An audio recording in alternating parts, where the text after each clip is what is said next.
cả sát tỏ West Entrance West Yellowstone là một trong từng cổ là bò cu tu ba bé tu sáu thiên tu chán tu thiên tu nọ thì một nhà nó chỉ có tiền chậm để sẽ còn nó chán tận bị trả đấy cái nó chỉ hàng là tê hai số kia của lòng khơi một số kia tới chợ nè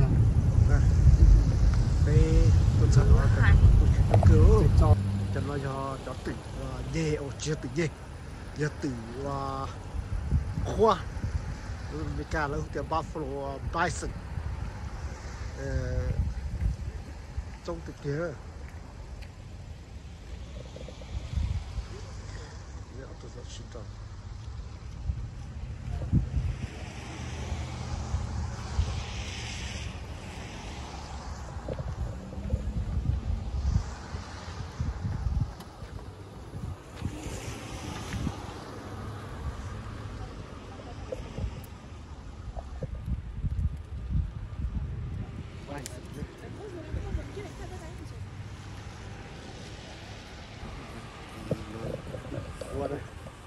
Bison. Đấy con của chúng.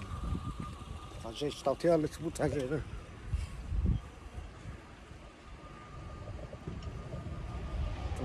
Yo.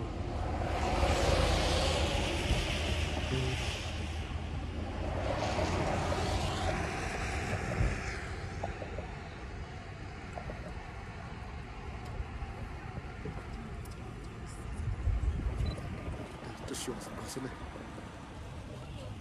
Aduh, ya.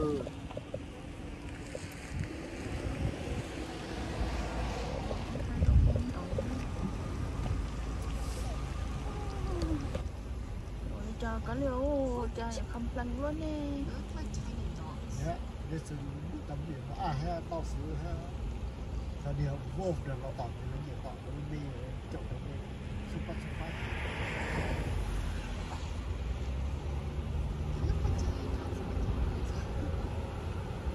Nó cho nhiều tự tôi chơi nó nè nó thì nó hay nhỏ nó sợ đi nó sẽ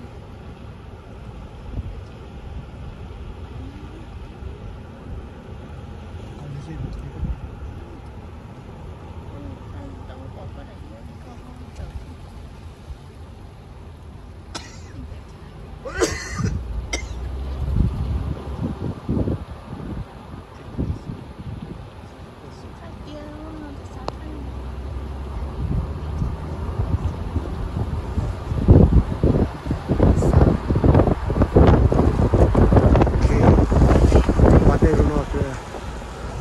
chop pan luôn rồi cú luôn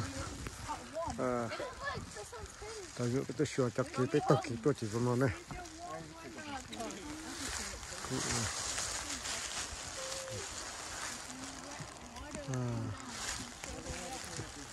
chop pan go over there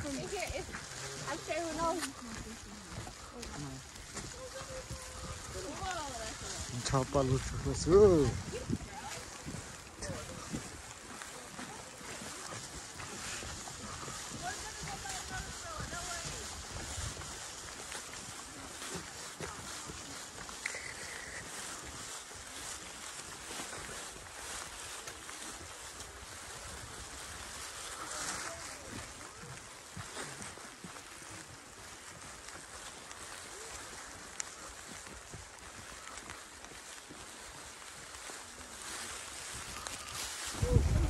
lúc nào mà rau sứ đâu lấy wow rau sứ cái cho con rau sứ kia Wait, what did you say? Put your hoodie up. What? How come you don't have it? I don't know. I take mine off in the car already. Chút nữa tao học cái này nó có trẻ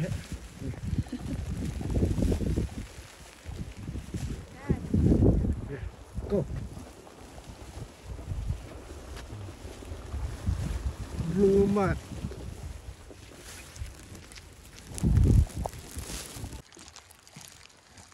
họ lúc nào mà họ chết tới có đủ đạn thì nó xử cho bạn luôn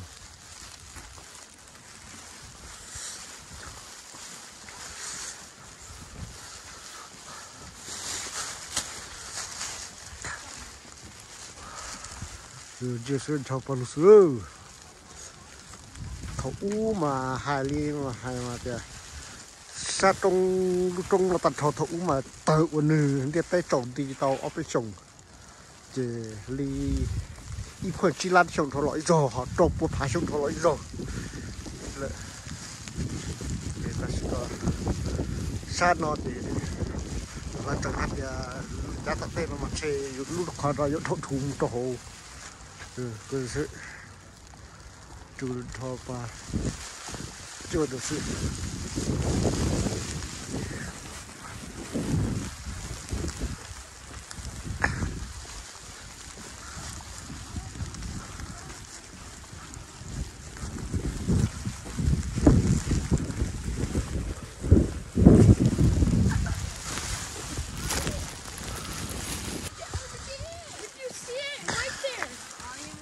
chú được what out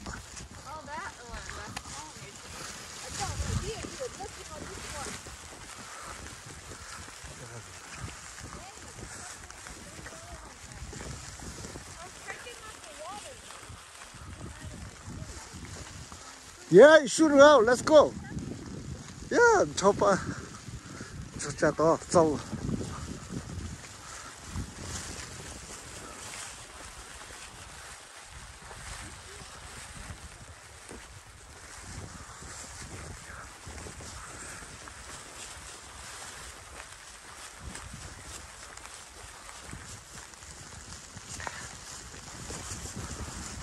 Đây là khó dọn rời hồ sơ cho con luôn.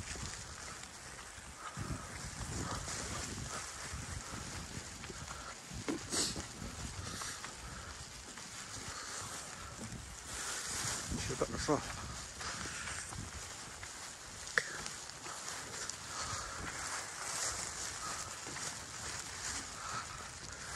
Cuối tuần tôi chỉ chụp thắt ở tận rồi.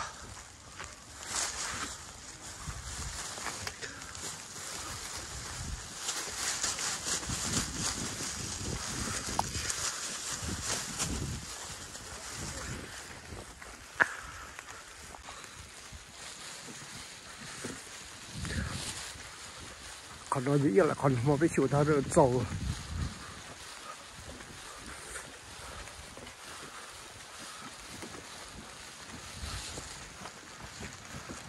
hàng cửa chứ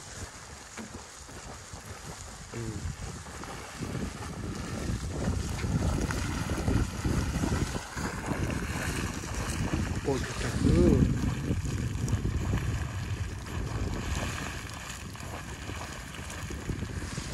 come on.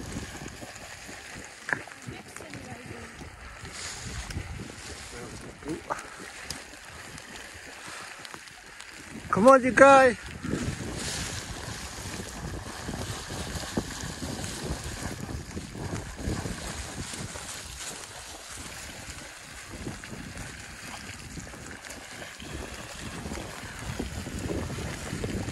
Cái khách của này, các bọn của trò còn đây đây, tí điều lại.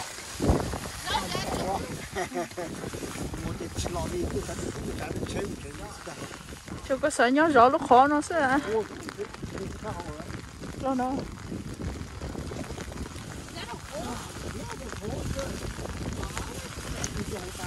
Dan cái gì nữa mà nó cắt trâu rồi thôi. How long nữa nhở? Còn一起现在不去了。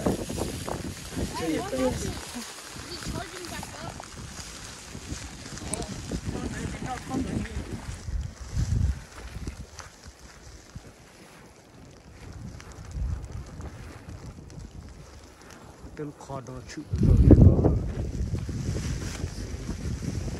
kho đó chịu lò qua cho con lò đâu không phải tê gì nó mà tuôn lại chai luôn đấy ôi chỉ chín chai lo na tầm một nó đi thắp bát rồi xưa ไปจะคอเลยโอ้ sorry จะคอหมกเข็นออกกูซื้อเหรอEden where's your umbrella Molly has it. I'm not bothered by the rain. He doesn't want it right now.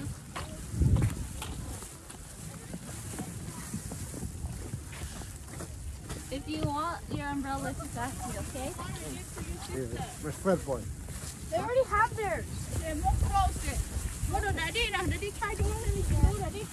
thay đổi tôi cầu chọc về Hả? Nó cầu nó có nên chỉ cứ nữa nè. chính đi đấy Mua cứ ra bên này, cho nên chỉ cứ.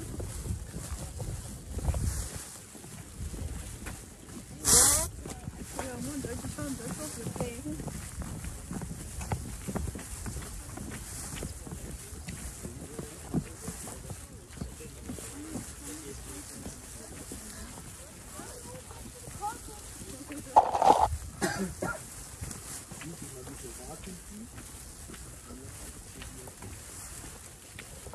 khó mà chưa xưa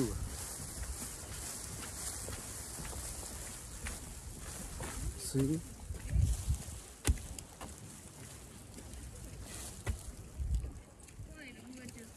nó chỉ do họ bên nhau nó họ chỉ hà Not even raining that much.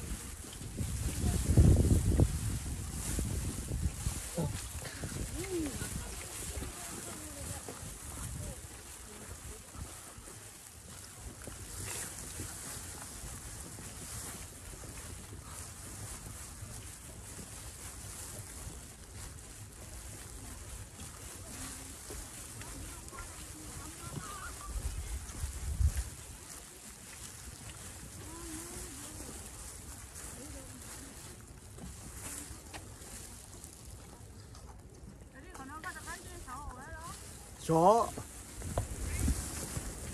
nó còn chưa nó kim phu khó chơi chơi tôi xí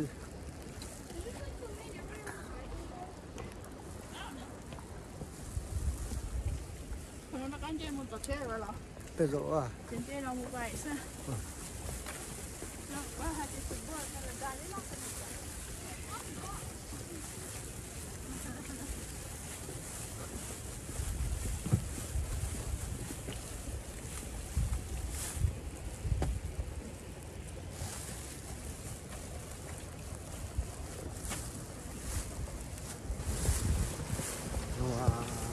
cho khó đưa to chỉ chua sữa con dứa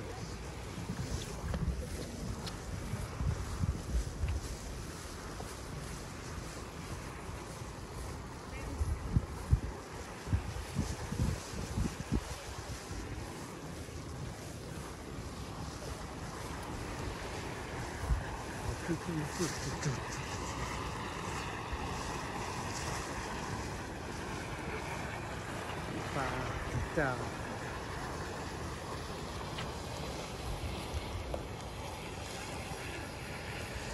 tháp nó chỉ cũng tập Không một sáng là họ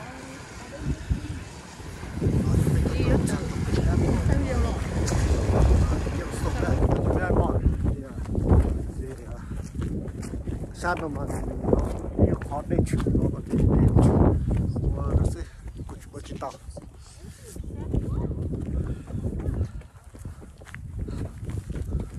Aiden, come on, did you?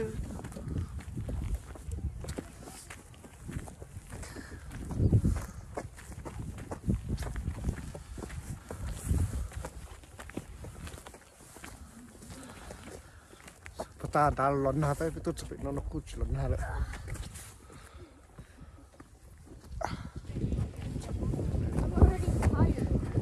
Đây, mình đến này xí.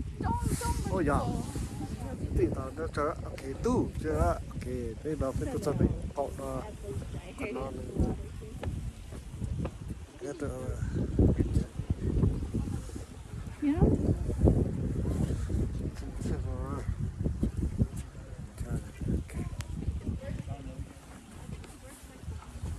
Side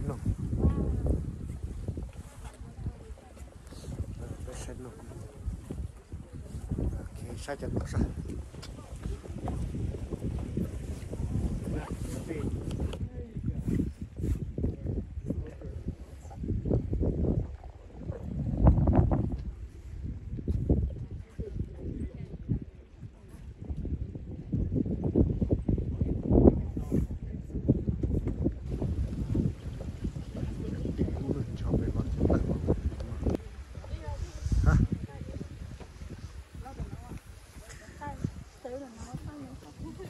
Come on, cho mấy cá lo rồi.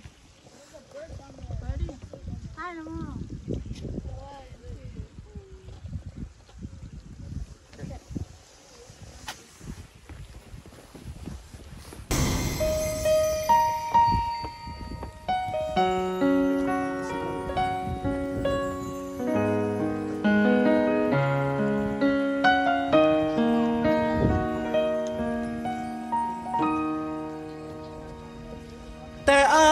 คนนี้บ่ตายก็คงเป็นบ้าเพราะหากที่ให้แก้วตามีค่า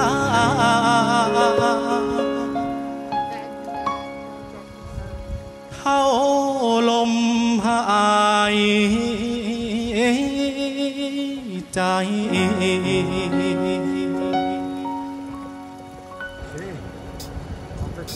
cho chị có tao phải biết vật nhiều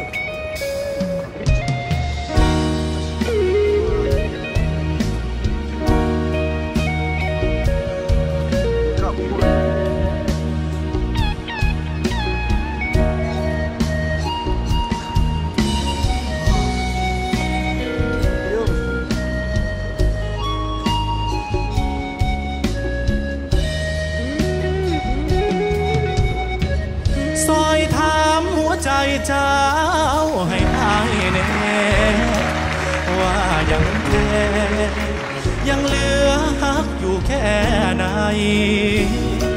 กับเขาคนนั้นที่รับเข้ามาเบียดอายเป็นแค่ช่วงเพลอหัวใจหรือคิดมากไปกว่านั้นอยากให้หัวเดือดร้อนใจมันรับบ่ได้ที่เห็นเข้ามาเกี่ยวพันทั้งน้อยใจเจ้าทั้งอายสายตาชาวบ้านบ่อยากให้ทิ้งไว้นานรบกวนเจ้าตัดสินใจ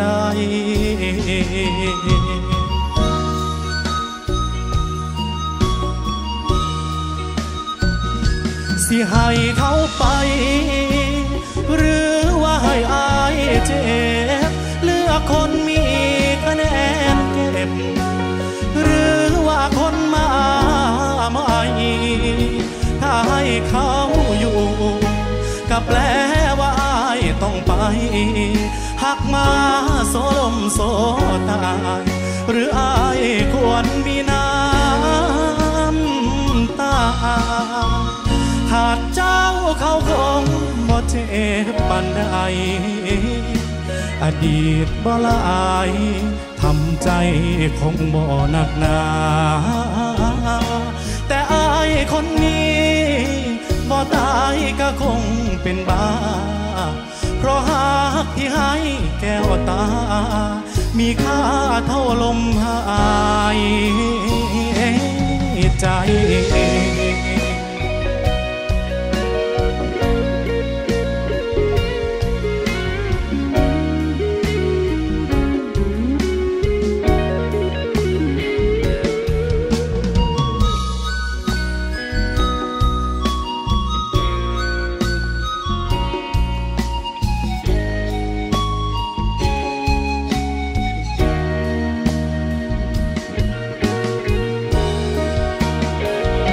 สิให้เขาไปหรือว่าให้อายเจ็บเลือกคนมีคะแนนเก็บหรือว่าคนมาใหม่ถ้าให้เขาอยู่ก็แปลว่าอายต้องไปหักมาโซลมโซตายหรืออายคว ควรมีน้ำตาขาดเจ้าเขาคงบ่เจ็บปานใดอดีตบ่ละอายทำใจคงบ่หนักหนา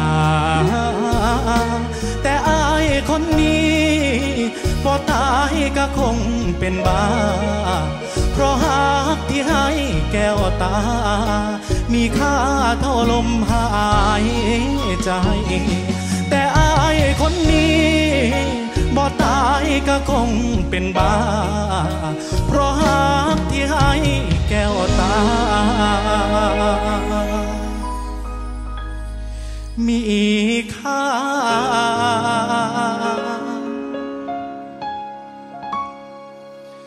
เท่าลมหาย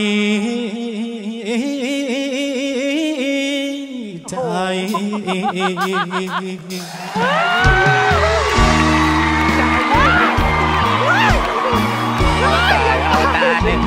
เอาตายผมไม่ได้บอกอะไรเลยเขาจะขยี้ไปไหน